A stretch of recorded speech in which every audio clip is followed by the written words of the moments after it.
Hello दोस्तों, आज हम पढ़ेंगे क्लास 7 की एनसीईआरटी पॉलिटी। इसमें हम पढ़ेंगे chapter first, equality in Indian democracy, यानी भारतीय लोकतंत्र में समानता। भारतीय लोकतंत्र में समानता। भारतीय लोकतंत्र में समानता, ये फर्स्ट चैप्टर है हमारा क्लास 7 की एनसीईआरटी पॉलिटी का। इससे पहले हम लोग 6th क्लास की एनसीईआरटी ख़त्म कर चुके हैं। इसमें हम सबसे पहले तो देखते हैं कि भारतीय संविधान में इक्वालिटी यानी समानता के बारे में क्या दिया गया है। लेकिन उससे पहले हम पढ़ेंगे कि समानता का मतलब क्या होता है ना। तो समानता क्या होता है भी? समानता का मतलब, समानता का मतलब होता है बराबरी। क्या होता है इसका मतलब? होता है बराबरी, यानी हर चीज़ में बराबरी। समानता यानी एक तरीके से बराबरी। कैसे? चाहे हमारे संविधान में, संविधान हमें पता है कि एक डॉक्यूमेंट है, एक शासन व्यवस्था को चलाने के लिए कुछ नियम कानूनों के द्वारा एक तैयार किया गया दस्तावेज होता है, जिसे हम संविधान कहते हैं। हर देश का अपना एक संविधान होता है, कुछ नियम कानून होते हैं शासन व्यवस्था को, देश को चलाने के लिए, है ना। तो संविधान में, भारतीय संविधान में इक्वालिटी के यानी बराबरी के बारे में क्या दिया है, तो हम देखते हैं। भारतीय संविधान की बात करते हैं हम। भारतीय संविधान, भारतीय संविधान हमारा बोलता है कि चाहे स्त्री हो या पुरुष हो, स्त्री हो या पुरुष हो, है ना, किसी भी, कोई स्त्री हो या पुरुष हो, कोई मतलब नहीं है। किसी भी जाति का हो, किसी भी धर्म का हो, ठीक है, उसका शैक्षिक पृष्ठभूमि यानी कितना वो पढ़ा लिखा है और कितना पढ़ा लिखा नहीं है, कितनी डिग्रियां हैं उनके पास में। आर्थिक पृष्ठभूमि, आर्थिक पृष्ठभूमि,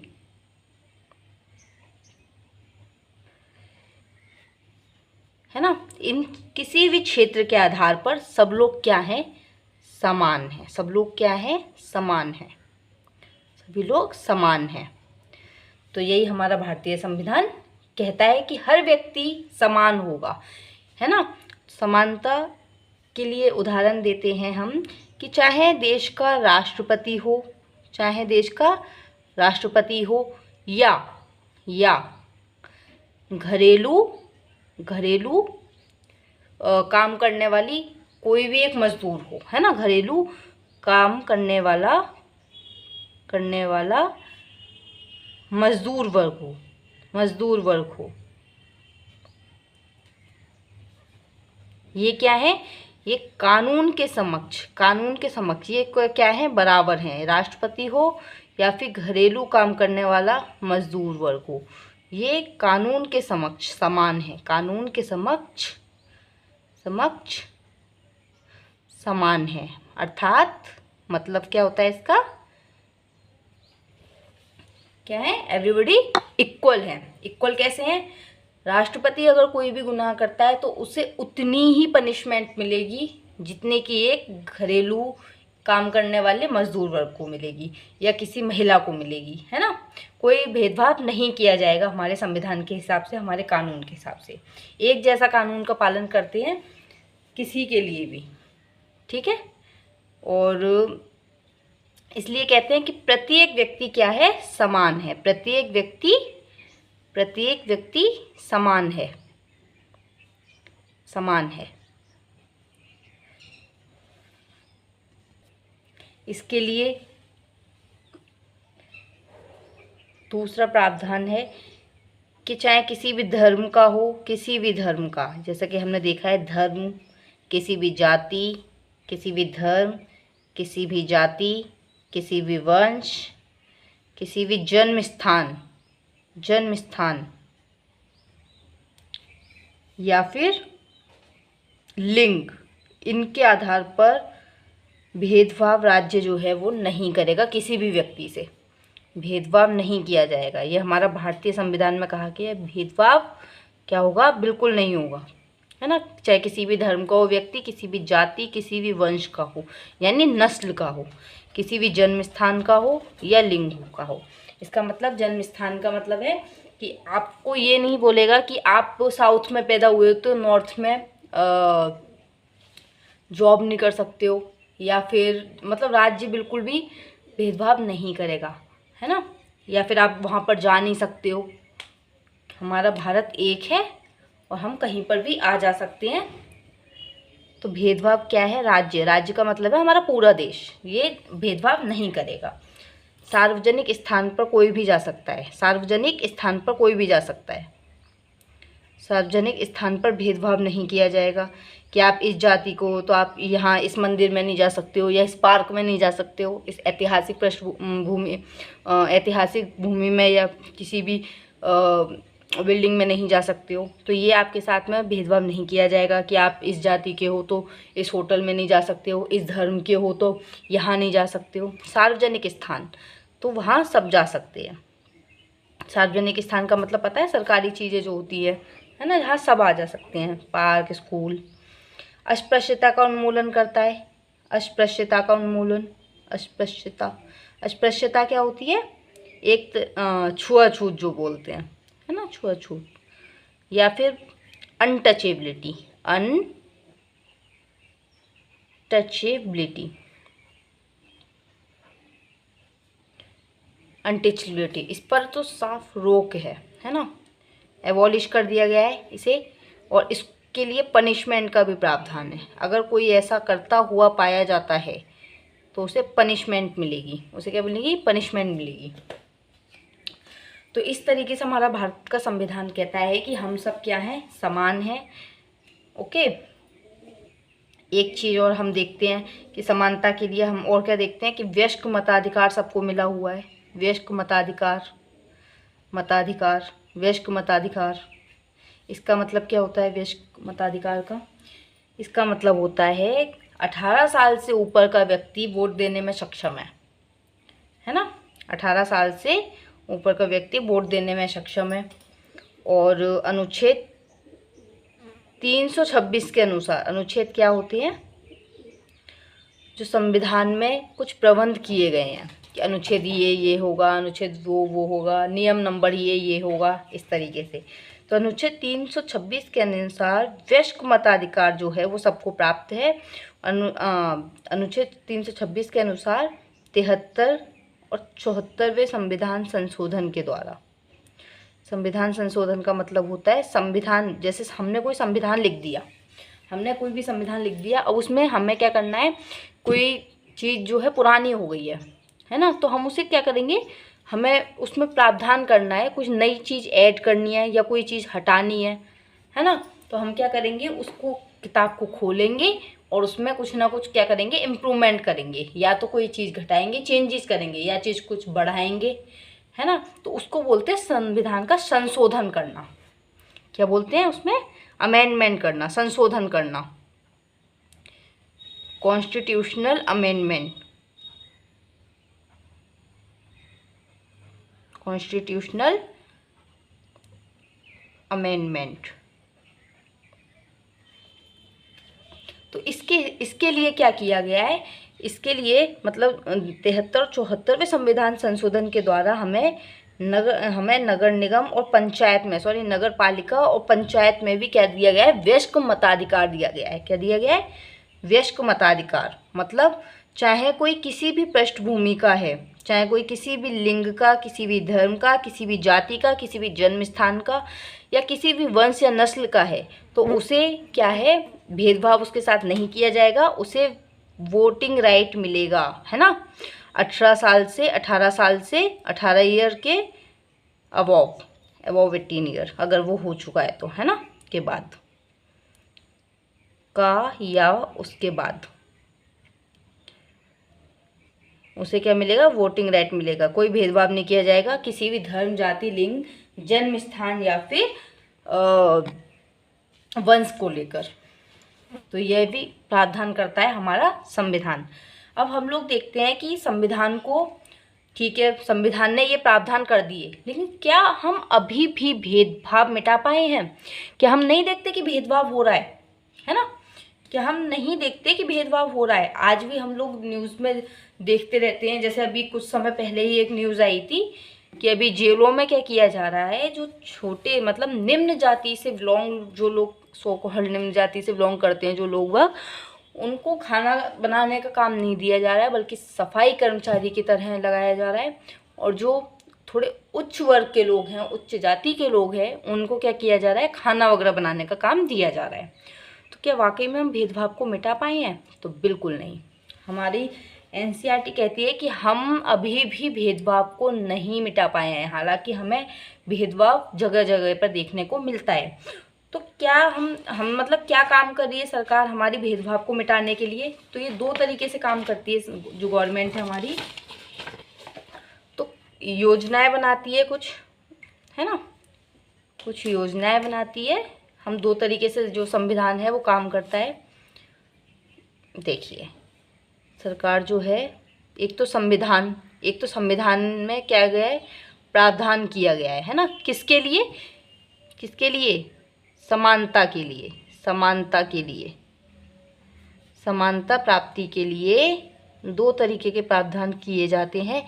एक तो संविधान में ही हमने प्रावधान कर दिया, उन्हें पनिशमेंट दे दी कि अगर कोई भी व्यक्ति अगर कोई भी इस तरीके की बातें करता है ना, लोगों को डिग्निटी को हार्म पहुंचाता है, तो फिर क्या किया जाएगा, उसके साथ उसको पनिशमेंट दी जाएगी। तो हम लोगों ने बहुत सारे, जैसे कि हमने पीछे देखे, कुछ मूल अधिकार बना दिए 14 से लेकर, है ना। एग्जाम्पल क्या है, हम लोगों ने देखे अनुच्छेद 14 से लेकर 18 मूल अधिकार, है ना। इसमें समानता की बात ही की जाती है मूल अधिकारों में, 14 से 18 तक, अनुच्छेद 14 से 18 तक। और 326 अनुच्छेद देखा हम लोगों ने, 326, है ना, कि किस तरीके से हम लोगों ने नगर पालिका और पंचायत के अंदर भी समानता को लागू किया है। और वयस्क मताधिकार देखा हम लोगों ने, है ना, वयस्क मताधिकार देखा हम लोगों ने,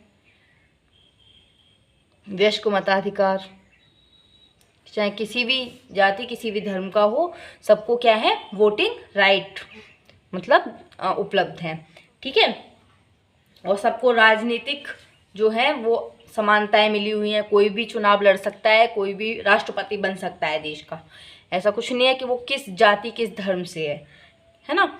और दूसरा हम लोग क्या करते हैं, तो ये क्या हुए हमारे, ये संविधान में प्रावधान किए गए हैं हमने।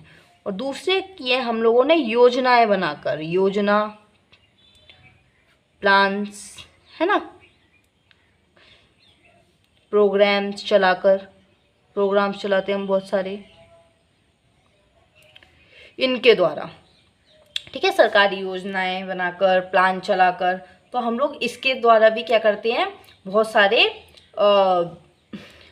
संविधान को देश में लागू करने का प्रयत्न कर रहे हैं। पूरा सरकार जो है हमारी पूरा प्रयास कर रही है कि किसी भी तरीके से क्या हो, बहुत ज़्यादा जो भेदभाव है वो कम से कम हो सके, है ना। तो इस तरीके से जो इसके द्वारा हम क्या करते हैं, जो सुविधा नहीं मिल पाई है जिन लोगों को, उन समाजों को हम क्या करते हैं, इसके द्वारा मदद करते हैं, है ना। तो हम क्या करते हैं, सुविधाहीन समाजों की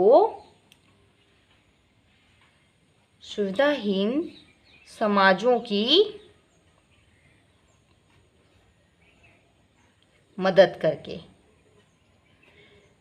करके ये सुविधाहीन समाज कौन है, सुविधाहीन समाज हैं वो लोग हैं जिन्हें बहुत सालों से, मतलब अतीत में जिन लोगों को अवसर ही नहीं मिले कि वो कुछ अच्छा कर सकें, है ना। या तो फिर उनके पास में इकोनॉमिक प्रॉब्लम है। और इकोनॉमिक की प्रॉब्लम क्यों है, क्योंकि उन्हें पढ़ने लिखने नहीं दिया गया, है ना। कुछ समय ऐसा था कि निम्न जाति के लोग यानी नीची कास्ट वाले लोग, छोटी जाति वाले लोग अगर कुछ धार्मिक पुराण या फिर मतलब धार्मिक ग्रंथ सुन लेते थे तो उनके कानों में मतलब कांच डाल दिया जाता था, कुछ इस तरीके से था पहले सिस्टम। तो बहुत ज़्यादा मतलब भेदभाव, इतना गलत तरीके से भेदभाव किया जाता था। हम लोगों ने 6th क्लास में पढ़ी थी किस तरीके से भीमराव अम्बेडकर के साथ में भेदभाव हुआ था। भीमराव अम्बेडकर के साथ में तो बहुत 2 जगह कहानी पढ़ी हम लोगों ने कि उनको जब पानी पीने के लिए प्यास लगती थी तो वो महार जाति से बिलोंग करते थे, महाराष्ट्र की, जिन्हें बहुत ही नीची कास्ट मतलब समझा जाता है महाराष्ट्र में। तो जब उन्हें पानी पीना होता था तो वो कई बार प्यासे रह जाते थे, क्योंकि कोई इंसान उनके बर्तन में पहले पानी डालता था, पानी पिलाने वाला, उसके बाद ही वो पानी पीते थे। अगर वो एब्सेंट रहता था तो वो भी पानी नहीं पी पाते, अगर वो नहीं आता था तो। ठीक है। और भूखे प्यासे बेचारे वो पढ़ते थे, क्लास के बाहर उन्हें बिठाया जाता था। तो ये बहुत सारे, अगर कोई किसी के साथ में इस तरीके से इतना ज़्यादा भेदभाव होगा तो वो कैसे पढ़ पाएगा, है ना। उसे पढ़ने का मौका नहीं मिलेगा तो उसका उत्थान कैसे होगा। तो इस तरीके की जो जातियां हैं, जो समाज इस तरीके के रह गए हैं निम्न वर्ग के, तो उन लोगों को जो जिन्हें अतीत में अवसर नहीं मिले हैं, है ना, अतीत में जिन्हें अवसर नहीं मिले, अतीत में अवसर नहीं मिले, ऐसे लोगों का हम क्या करते हैं, उत्थान के लिए काम करते हैं, योजनाएं बनाते हैं उन लोगों के लिए। नहीं मिले तो हम क्या करते हैं, इन लोगों के उत्थान के लिए काम करते हैं। और इसी में से एक एनसीईआरटी में एक योजना बताई गई है, उसका नाम है मिड डे मील योजना। हम सभी को पता है मिड डे मील योजना क्या है ना। मिड डे मील योजना,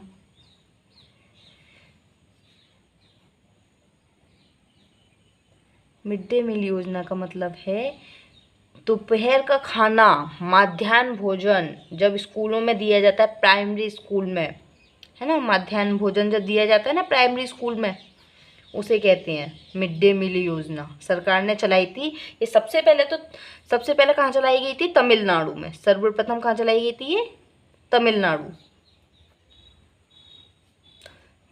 तमिलनाडु।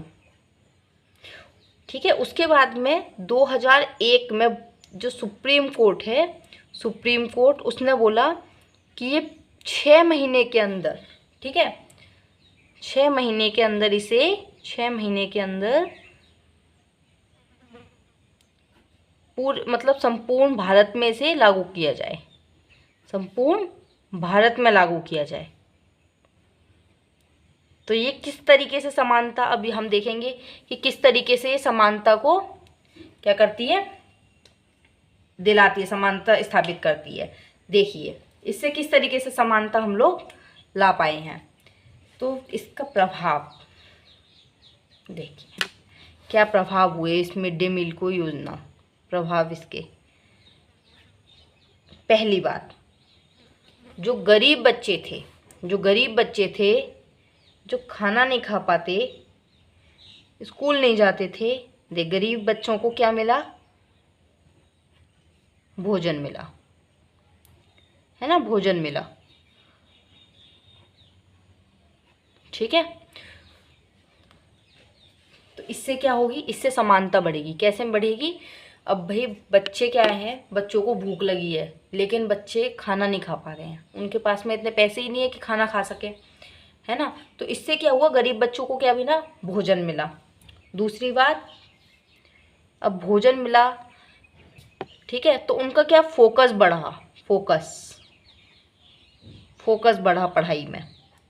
ठीक है, पढ़ाई में फोकस बढ़ेगा तो वो अपने आप कुछ कर ही लेंगे, बड़े होकर खुद कर लेंगे, किसी पर डिपेंड नहीं रहेंगे। दूसरी बात, बच्चे क्या करते थे, पहले खाना खाने के लिए जब दोपहर में जाते थे तो वो लौट कर ही नहीं आते थे, है ना। तो उससे क्या होता था, अब जैसे चले गए, सुबह गए, हाफ जो रेस्ट होता है बोलते हैं ना, इंटरवल, उसमें लंच में चले गए बच्चे, फिर आ ही नहीं रहे पढ़ने के लिए। तो इस तरीके से इसने क्या किया, रेगुलर स्कूल जो टाइम है ना, टाइम, उसको रेगुलर किया, बच्चों के रेगुलर किया टाइम को, टाइम ऑफ स्कूल का जो समय है उसको रेगुलर किया। तीसरा, स्कूल को रेगुलर किया, स्कूल आने का, यानी स्कूल की जो परफॉर्मेंस है, जो प्रेजेंट है ना, प्रेजेंट,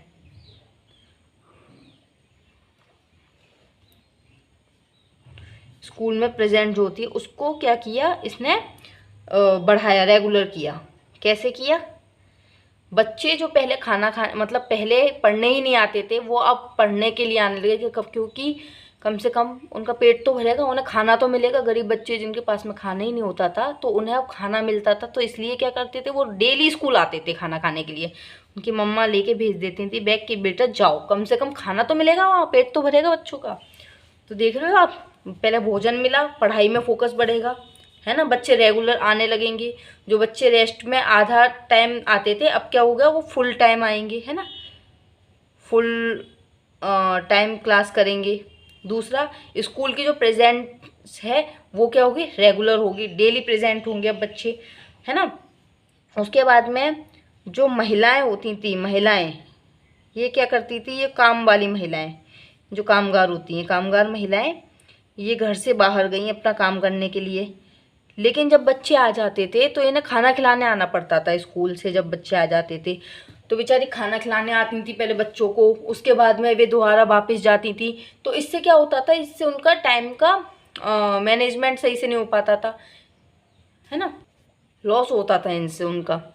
तो ये भी जो प्रॉब्लम थी कि माताओं को भी बहुत ज़्यादा सुविधा मिली इससे, है ना। माताएं, कामगार महिलाओं को अब बार बार खाना अपने, अब बच्चों को खाना खिलाने नहीं आना पड़ता है, बच्चों को खाना खिलाने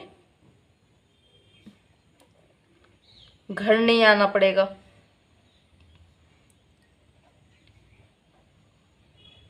इससे क्या होगा, इससे देखिए बहुत सारी चीज़ें हैं, हमारी इकोनॉमी भी, क्योंकि जो महिलाएं काम करने वाली हैं वो बार बार मतलब घर आएंगी जैसे, तो इससे क्या होता है, इससे उनके आवर कम होते हैं काम के, है ना। इससे इकोनॉमी पे भी फर्क पड़ता है, इससे उनकी स्थिति, घर की स्थिति पे भी फर्क पड़ता है। तो अब महिलाओं को भी बहुत सुविधा हो गई। और किस तरीके से समानता आई, इससे प्रभाव एक ये पड़ा कि जो निम्न जाति के जो मतलब लोग होते थे, अब उनको खाना बनाने के लिए भी प्रोत्साहन मिला, है ना। तो जातिगत पूर्वाग्रह जो है, जातिगत पूर्वाग्रह, उसे, उसकी जो बेड़ियां हैं उन्हें तोड़ने में भी आसानी हुई। कैसे हुई, पूर्वाग्रह जो हुआ वो कम हुआ। कैसे हुआ,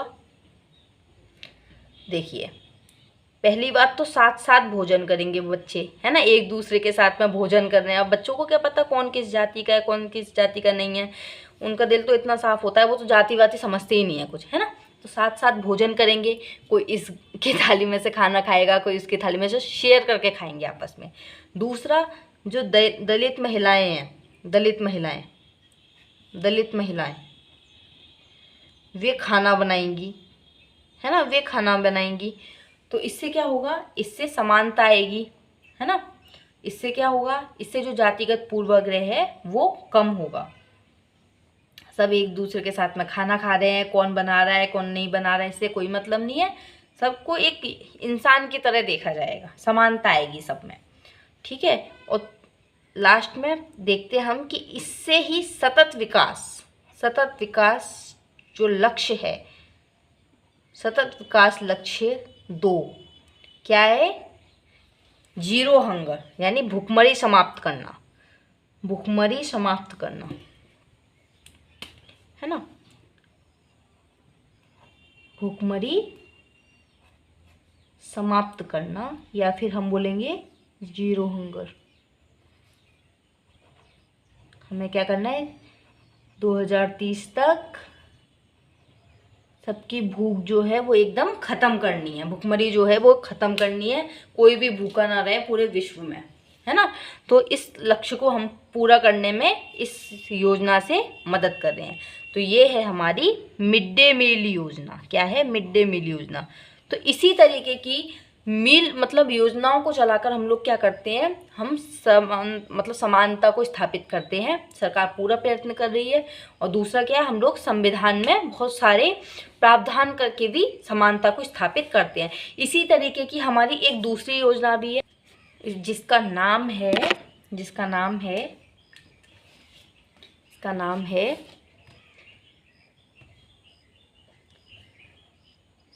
दिव्यांगजन अधिकार अधिनियम 2016। इधर देखते हैं हम इसे। दूसरी योजना है दिव्यांगजन अधिकार अधिनियम, ये एक अधिनियम है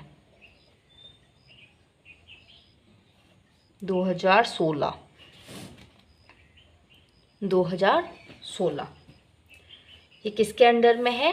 सुगम्य भारत अभियान है ये एक, सुगम्य भारत अभियान के अंडर में चल रहा है ये, सुगम्य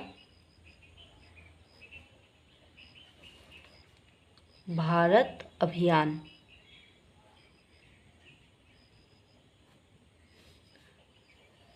है ना?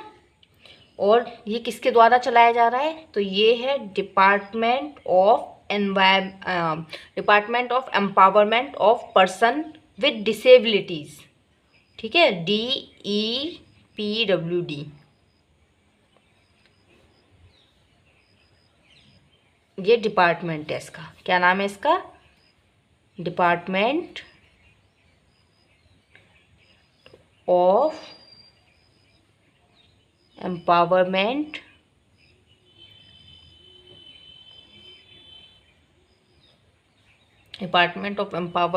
ऑफ PW, यानी पर्सन विद डिसेबिलिटी। अब हम इन्हें क्या कह रहे हैं? दिव्यांगजन। पहले विकलांग बोलते थे, अब दिव्यांगजन बोलते हैं हम इन्हें। तो इसके अंदर में क्या होता है? हम लोग India sees disability in you. ठीक है, इसका एक वो था स्लोगन कि इंडिया जो है उसने आपके अंदर डिसेबिलिटी को ख़त्म कर दिया। अब आप डिसेबल पर्सन नहीं हो। किस तरीके से नहीं हो? इस योजना के तहत। इस योजना के तहत क्या किया जा रहा है? इसके अनुसार क्या किया जा रहा है? उनको समान अधिकार प्राप्त हैं। ठीक है, किनको? डिसेबिलिटी पर्सन जो हैं उनको समान अधिकार प्राप्त हैं और समाज में उनकी पूरी भागीदारी संभव बनाना सरकार का दायित्व है। ठीक है, इसके अनुसार दिव्यांगजन को समान अधिकार प्राप्त हैं। उनका अधिकार है, समान अधिकार प्राप्त हैं, क्योंकि वो भारत के नागरिक हैं। जितने अधिकार हमारे हैं उतने ही अधिकार, सिंपल सी बात है, दिव्यांगजनों के भी हैं। ऐसा थोड़ी ना है कि वो अलग है ना? समान अधिकार प्राप्त हैं और समाज में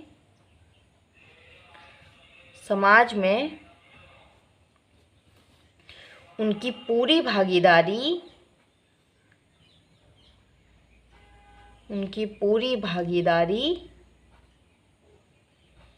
संभव बनाना सरकार का दायित्व है। सरकार का क्या है? दायित्व है। इसकी जिम्मेदारी है कि उन्हें क्या हो? पूर्ण अधिकार प्राप्त हो। कहीं पर वो भी जो है वो लोग अपने ऐसा ना हो कि अपने आप को कम समझें, है ना? वे दिक्कत हो न कि हमें ये सुविधाएं नहीं मिल रही हैं या फिर ये चीज़ नहीं मिल रही हैं। तो वो नागरिक हैं और उनको पूरा समानता देना क्या है? हमारा दायित्व है, सरकार का दायित्व है। सरकार को उन्हें क्या क्या करना चाहिए? निःशुल्क शिक्षा देनी है ना? निःशुल्क शिक्षा देनी है, जो कि उनका अधिकार है। और इन्हें मतलब दिव्यांग बच्चों को स्कूल की मुख्य धारा में, इस समाज की मुख्य धारा में, है ना? स्कूल या समाज बोल सकते हैं हम, मुख्य धारा में शामिल करना है, सम्मिलित करना है।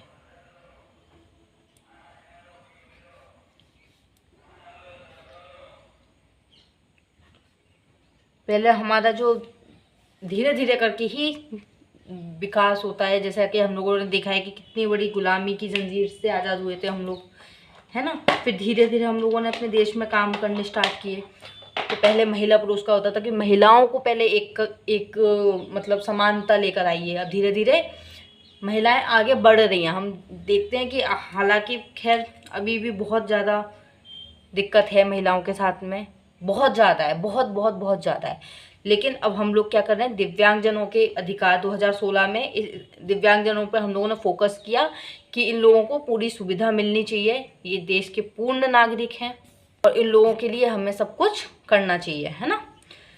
फोकस किया गया पूरी तरीके से। और कानून यह भी एक चीज़ तो ये हो गई, अब कानून यह भी कहता है, कानून यह भी कहता है कि सभी सार्वजनिक स्थलों पर, सभी सार्वजनिक स्थल यानी पार्क हो गया, है ना, और भवन हो गए, इन सब लोगों में, इनमें क्या करना है, ढलान बनाई जाए, है ना। ढलान, यूनिवर्सिटी हो गई, स्कूल हो गए, तो ये ढलान बनाई जाए। इससे क्या होगा, बनाई जाए, इससे क्या होगा, वे अपने आप को क्या समझेंगे, किसी पे डिपेंड नहीं समझेंगे कि हमें कोई नीचे लेकर आए या हमें कोई ऊपर लेकर जाए। तो वे अपना काम स्वयं करने की स्थिति में होंगे, है ना, ताकि उनके लिए सरल हो ऊपर पहुंचना सरल हो,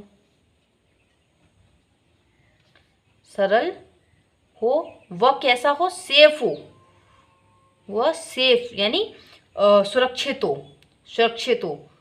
अब आप खुद सोचिए, है ना। तो इससे क्या होगा, इससे उनके सम्मान की रक्षा होगी, आत्मसम्मान, डिग्निटी। उनकी डिग्निटी क्या होता है, आत्मसम्मान क्या होता है, गरिमा। एक मिनट, हम अभी देखेंगे। सम्मान और सुरक्षा के लिए एक शब्द होता है डिग्निटी। इसे बोलते हैं गरिमा। गरिमा का अर्थ होता है बराबर। क्या बराबर, दूसरा और हम दोनों ही बराबर है। सामने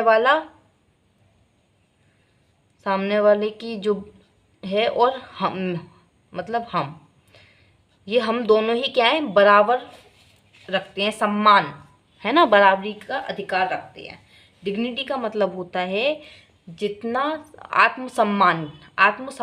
सम्मान से जीना, है ना। सामने वाले को भी इस तरीके से उसे बात करना कि वह अपमान महसूस ना करे, और इस तरीके से बात करना कि उसके बातों के जरिए हमें भी अपमान महसूस ना हो।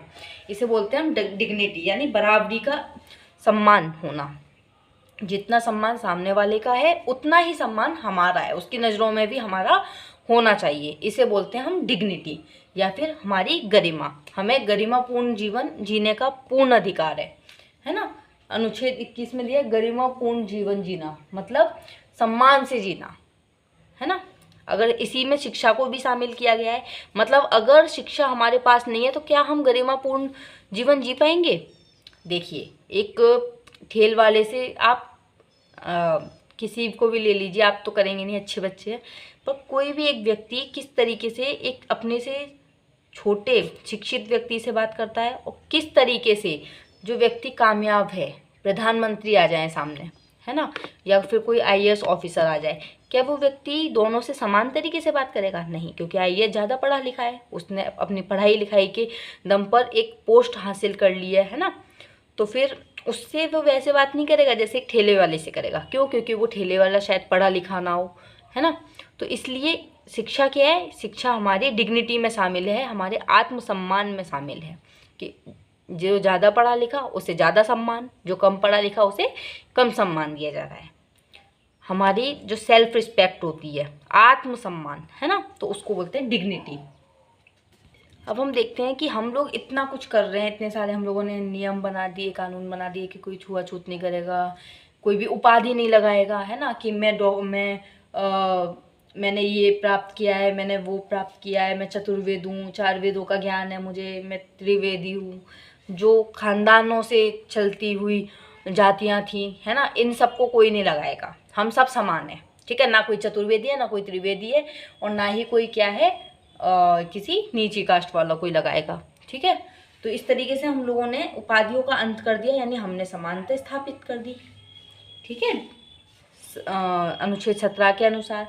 लेकिन क्या वाकई में इन सबको करने के बाद भी हमारे देश में आ पाई समानता? बिल्कुल भी नहीं आ पाई। हम इतनी सारी योजनाएं चला रहे हैं, इतना कुछ कर रहे हैं, इतना मतलब सरकार बहुत सारे पैसे भी खर्च कर रही है कि बढ़ें, हम आगे बढ़े बढ़े बढ़े, है ना, लेकिन नहीं हो पा रहा है इतना। क्यों? क्योंकि लोगों की सोच चेंज नहीं हो रही है। परिवर्तन कहाँ नहीं आ रहा है? सोच में परिवर्तन नहीं आ रहा है, उसी तरीके से सब कुछ चल रहा है। जब तक लोगों की परिवर्तन सोच में नहीं आएगा तब तक ये सब कुछ ऐसा ही होता जाएगा, होता रहेगा।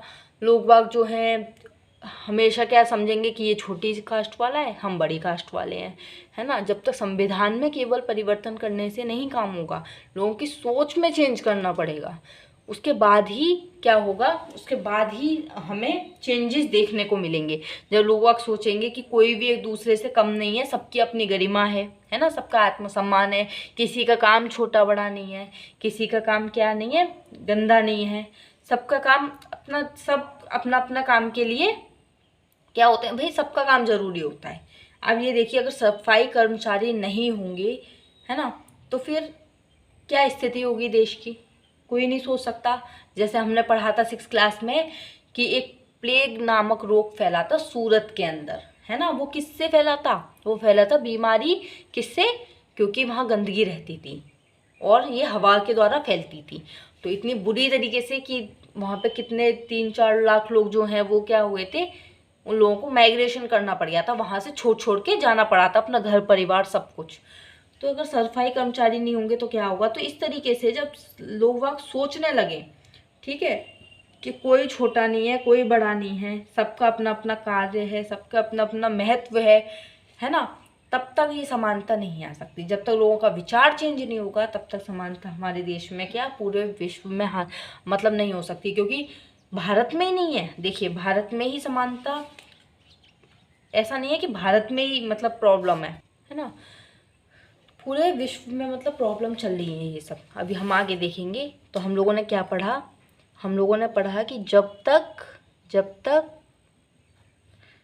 जब तक समानता और आत्मसम्मान को उच्च रखने की भावना लोग वाग जो है स्वीकार नहीं कर रहे हैं, नहीं कर लेते, जब तक समानता और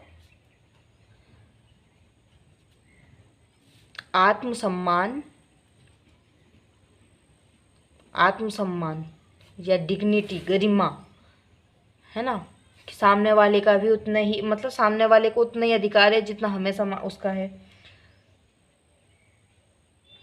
किसका? सम्मान का। तब तक रखने की भावना लोग विकसित नहीं कर लेते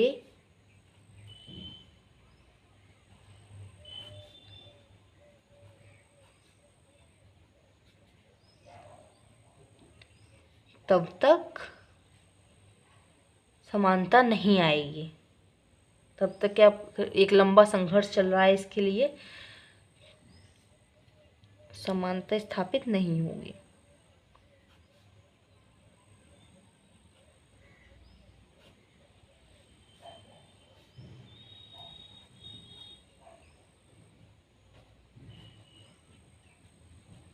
ओके, अब हम देखेंगे कि क्या वाकई में मतलब हमारे हिंदुस्तान में ही केवल समानता का इश्यू है या फिर विश्व में और कहीं पर भी समानता का इश्यू है। तो देखिए, संपूर्ण विश्व में किसी न किसी तरीके से असमानता विद्यमान है। अब हम एक क्या लेंगे, एक उदाहरण लेंगे जो अपने आप को सबसे बड़ी डेमोक्रेसी बोलता है, मतलब हम सबसे बड़ी डेमोक्रेसी हैं, लेकिन सबसे पहली डेमोक्रेसी जो है वो अमेरिका है जो अपने आप को बताता है, लेकिन ऐसा नहीं है ना। सच बताएं तो उस जो,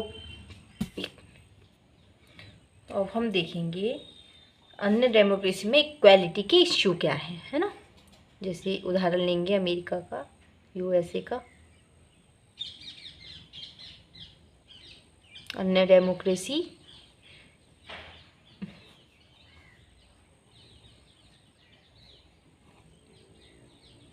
इक्वालिटी के इश्यू।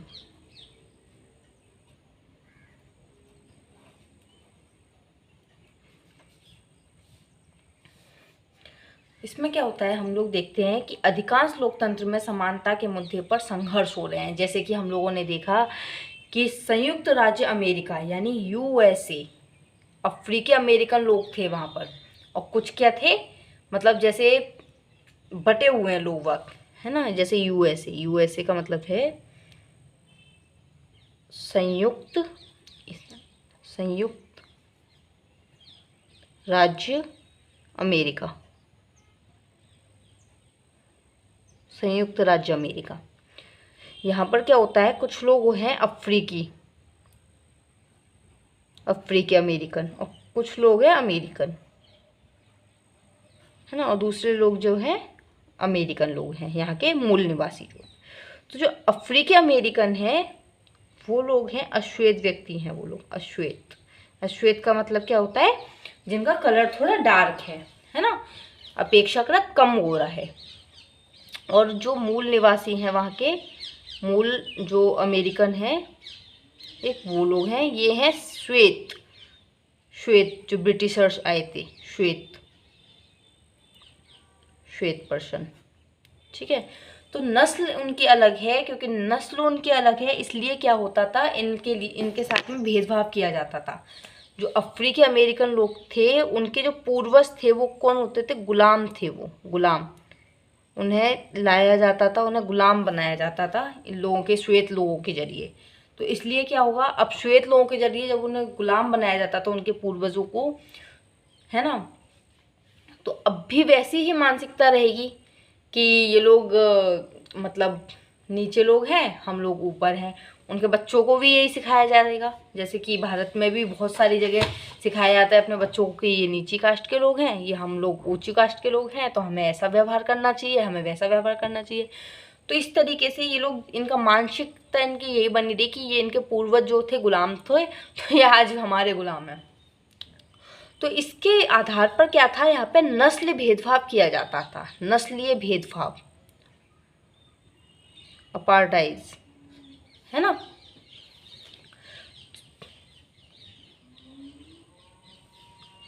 आज भी क्या है, ये लोग असमान जीवन जी रहे हैं।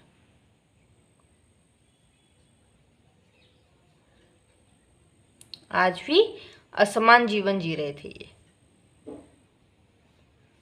ठीक है, ठीक है। जबकि क्या हुआ, ये लोग आज भी असमान जीवन जी रहे हैं, क्योंकि वही विचार जब तक बदलेगा नहीं तब तक प्रावधान या फिर कार्यक्रम अप्रभावी रहते हैं। इनका ज़्यादा प्रभाव नहीं होता, हम अप्रभावी तो नहीं कह सकते, लेकिन हमें बहुत ज़्यादा प्रभाव देखने को नहीं मिलता है, ठीक है। इनका नस्लीय भेदभाव होता था। जबकि 1950 में, 1950 के अंतिम दशक में, 1950 के अंतिम दशक में, अंतिम दशक का मतलब ये जो है, ठीक है, 41 से लेकर 50 के बीच में, अंतिम दशक यानी 41 to 50, ठीक है। इसमें क्या हुआ, एक समान अधिकार के लिए आंदोलन हुआ, ठीक है। समान अधिकार के लिए क्या हुआ, आंदोलन हुआ। समान अधिकार के लिए क्या हुआ, एक आंदोलन छिड़ गया। कैसे आंदोलन हुआ, देखते हैं अभी। आंदोलन हुआ, इसे बोलते हैं नागरिक अधिकार आंदोलन, ठीक है। और इसी के आधार पर क्या हुआ, एक आंदोलन छिड़ गया, और इसी के आधार पर क्या आया, civil right movement, civil right movement,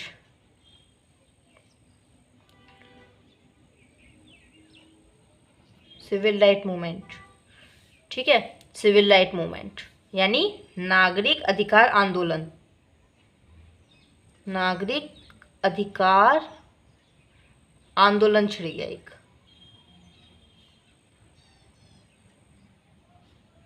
और फिर इसी के अधिकार पर आ गया नागरिक अधिकार आंदोलन, नागरिक अधिकार अधिनियम, सॉरी ना, इसी के आधार पर क्या आया, नागरिक अधिकार अधिनियम, जिसमें सबको फिर क्या कर दिया गया, इस अधिनियम में सबको बराबर अधिकार दिए गए। तो इनके साथ में नस्लीय भेदभाव कैसे होता था, इनके साथ में नस्लीय भेदभाव कैसे होता था, देखिए हम लोग पहले पढ़ चुके हैं इस बात को कि इन लोगों की क्या होती थी, बस अलग होती थी, ठीक है, बस अलग होती थी।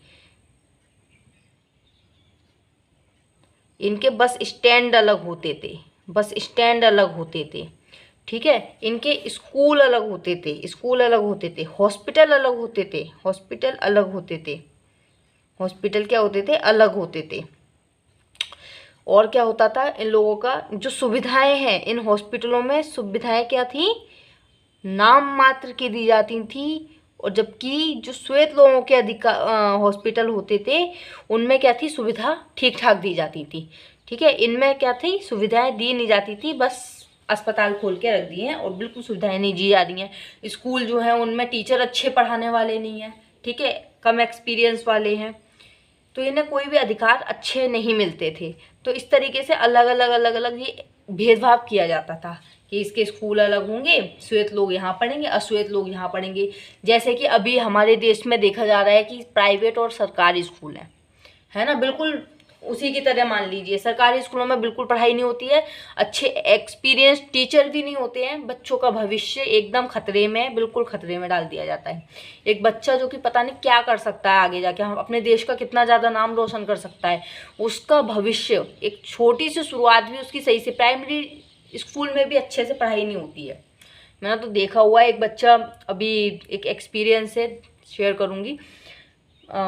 कोई व्यक्ति अपने प्राइवेट स्कूल में अपने बच्चे का एडमिशन करवाने गया, तो वहाँ पर मैं भी अपने बेटे का एडमिशन करवाने गई थी। तो वहाँ पर वो बोलते हैं कि सेकंड क्लास में मेरे बच्चे का एडमिशन कर लूँ। तो वहाँ के प्रिंसिपल बोलते हैं कि बच्चा सेकंड क्लास लायक तो है ही नहीं है ना। जबकि वो बच्चा सरकारी स्कूल में सेकंड क्लास में पढ़ रहा था, वो टीचर उसे नर्सरी क्लास में भी लेने के लिए तैयार नहीं थे। तो कितने खिलवाड़ हो रहा है बच्चों की ज़िंदगी के साथ में। जबकि पढ़ाने वाले पढ़ा सकते हैं, सबको आता है, प्राइमरी टीचिंग तो दे सकते हैं, लेकिन एक्सपीरियंस टीचर भी नहीं है। अब तो खैर बहुत माहौल चेंज हो जाएगा आगे आगे, जैसे CSET UP वगैरह की तैयारी बच्चे कर रहे हैं, तो इससे बहुत मतलब माहौल अच्छा हो रहा है। लेकिन उस बच्चे को देख के क्या बोला जा सकता है, अभी टाइम की बात नहीं है, ज़्यादा से ज़्यादा 2-3 महीने की बात है। तो इस तरीके से नस्ली भेदभाव होता था। तो यहाँ पे एक महिला थी, रोज़ा पार्क, महिला का नाम है रोज़ा पार्क, जो कि कौन थी, अफ्रीकी अमेरिकन अश्वेत महिला थी एक, ठीक है, रोज़ा पार्क। ये बात है 1913 से लेके 2005 की। ये रोज़ा पार्क 1930 से 2005 तक की। तो ये कौन थी, एक अफ्रीकी अमेरिकन महिलाएं, है ना, अफ्रीकी अमेरिकन महिलाएं, अफ्रीकी अमेरिकन महिला, ठीक है। 1955 में, मतलब यहाँ पर क्या हो, तो 1955 में रोज़ा पार्क जी ने अपना जो सीट थी वह अश्वेत जो व्यक्ति थी ये, तो इनको श्वेत व्यक्ति को देने से मना कर दिया। तो उसी समय से क्या हुआ, एक समान अधिकार आंदोलन छिड़ गया वहीं से, है ना, समान अधिकार आंदोलन छिड़ गया। उसी के द्वारा जो है ये लाया गया नागरिक अधिकार अधिनियम, जिसके तहत क्या किया गया कि सभी लोग क्या है, समान हैं वहाँ पर। उसके बाद में जो अलग अलग मतलब वो सुविधाएं दी जाती थी वह खत्म कर दी गई। अब क्या कर दिया गया, सबको क्या कर दिया गया, समान बना दिया गया, है ना। तो इसी के 1955 में ये क्या लाते हैं, नागरिक अधिकार अधिनियम, नागरिक अधिकार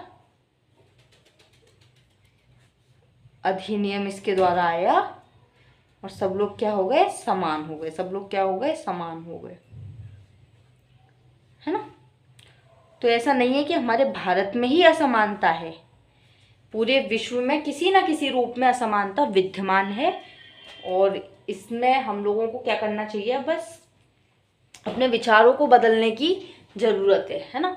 और अपने विचारों के साथ साथ में जब हम अपने बच्चों को अच्छे विचार देंगे, एक नवीन भारत निर्माण के विचार देंगे, तो क्या होगा, सब में अब बच्चे, उसके बाद में पूरी की पूरी पीढ़ी आगे वाली एकदम क्या होगी, तेजी से विकास भी करेगी, क्योंकि सब लोग समान होंगे, है ना। सब लोग समान होंगे तो इनोवेटिव आइडियाज़ आएंगे सबके माइंड में। जैसे कि अंबेडकर थे, अगर अंबेडकर पिछड़ जाते तो क्या होता, इतने बड़े वो वकील, वो अपने फील्ड के पहले, मतलब अपनी जाति के पहले महार थे जिन्होंने यूनिवर्सिटी की पढ़ाई पूरी की थी, और वे कहाँ गए थे, विदेश में पढ़ने के लिए गए थे, और वे वकील बने। तो इस तरीके के अगर इतनी पावरफुल माइंड पीछे रह गए तो उन्नति कहाँ से आएगी देश में, है ना। तो सब लोग समान होंगे तो जल्दी जल्दी ग्रो करेंगे हम लोग। तो सब क्या होने चाहिए, समान होने चाहिए। और इसी समानता को क्या करता है हमारा जो संविधान है पूरा लाने का प्रयत्न करता है ना। तो फिर ठीक है, हम अपने लेक्चर को समाप्त करते हैं। Okay, bye bye, have a nice day. Session अच्छा लगे तो इसे शेयर करना, लाइक करना। Bye bye.